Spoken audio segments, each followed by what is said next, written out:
Hello and welcome to White Glove Reviews. In this video, we're going to be taking a look at the Boker Plus Mini Tech Tool 2. And this one has Zebrawood scales, which I don't know exactly what Zebrawood is, but I'm guessing it's kind of stripy. Anyway, these are made in China, and so the blade is 12C27 steel. Let's open this thing up and take a look at it.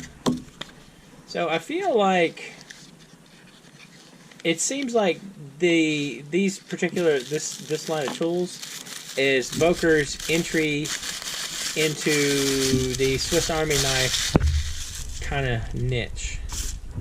And the last couple I looked at, I was sort of impressed with. I was expecting them to be basically junk, and I didn't think they were junk. So this is first of all, it's a nice looking little knife. It's got a bit bigger blade than you'd see on like a Victorinox Classic. Actually, we can compare blade size real quick if you want. I have my... This is not a Classic, but same size blade. So like this is the blade on my keychain. And so for comparison, it is noticeably bigger than the blade on the Classic. And it's smaller than the blade on... well, we'll just compare. It's smaller than the blade on one of the normal standard size 91mm Swiss Army knives. So it's kind of in the middle. Not too bad. And I do actually like the look of this knife. And let's see. We get the blade, and then we get a thing.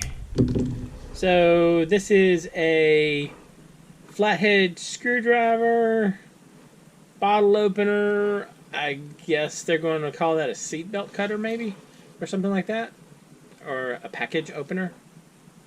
So I mean, like it's not a bad little tool. So I don't know. I'm surprised how much I like the look of it. It looks kind of neat. I mean, like it's kind of a classy look to it. Anyway, if you're interested, I'll include a link in the description where you can check this out. I don't know. And the handle, the scale doesn't feel too bad. I don't know. Let me know what you think. And if you have any questions or suggestions, let me know in the comments. Pardon me again. And if you've enjoyed this video, please like and subscribe. And I hope y'all have an excellent day.